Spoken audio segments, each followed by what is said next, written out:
एक गांव में एक किसान रहता था। उसका गांव के बाहर एक छोटा सा खेत था। एक बार फसल बोने के कुछ दिनों बाद उसके खेत में चिड़िया ने घोंसला बना लिया।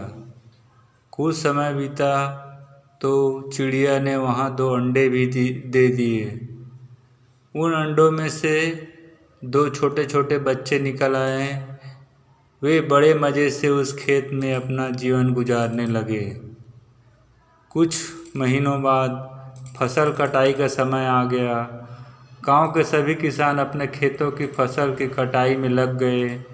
अब चिड़िया और उसके बच्चे का वह खेत छोड़कर नए स्थान में जाने का समय आ गया था। एक दिन खेत में चिड़िया के बच्चों ने किसान को यह कहते सुना कि कल मैं फसल कटाई के लिए अपने पड़ोसी से पूछूंगा और उसे खेत में भेजूंगा। यह सुनकर चिड़िया के बच्चे परेशान हो गए। उस समय चिड़िया कहीं गई हुई थी। जब वह शाम को वापस लौटी तो बच्चों ने उससे किसान की बात बताते हुए कहा, माँ, आज हमारा यहाँ अंतिम दिन है। हमें दूसरे स्थान के लिए यहाँ से निकल जाना होगा।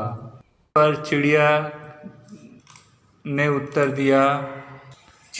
उत्तर दिया, इतनी जल्दी नहीं बच्चों, मुझे नहीं लगता कि कल खेत में फसल की कटाई होगी।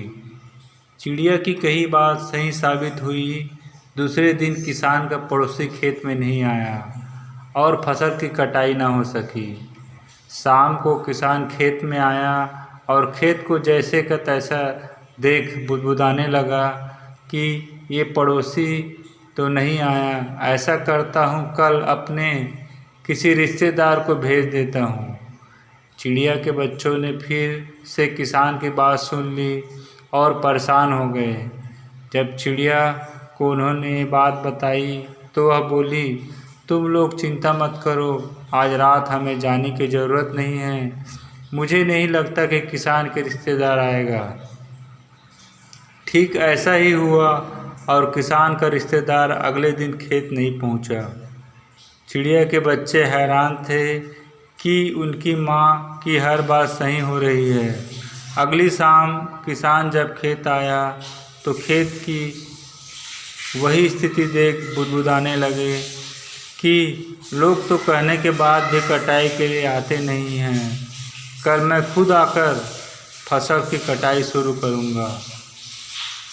चिड़िया के बच्चों ने किसान की ये बात भी सुन ली और अपनी माँ को जब उन्होंने ये बताया तो वह बोली, बच्चों, अब समय आ गया है ये खेत छोड़ने का। हम आज रात ही खेत छोड़कर दूसरी जगह चले जाएंगे।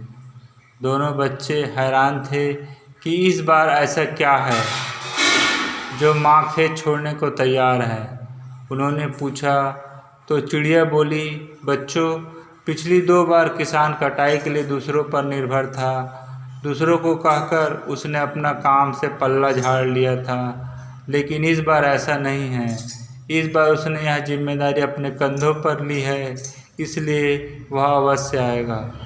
उसी रात को और उसके बच्चों खेत को छोड़कर उड़ गए और कहीं और चले गए। इस कहानी से हमें यह सीख मिलती है कि दूसरों की सहायता लेने में कोई बुराई नहीं है, किंतु यदि आप समय पर काम शुरू करना चाहते हैं और चाहते हैं कि वह समय पर पूरा हो जाए तो उस काम की जिम्मेदारी स्वयं लेनी होगी। दूसरे भी मदद उसी के करते हैं जो अपनी मदद करता है।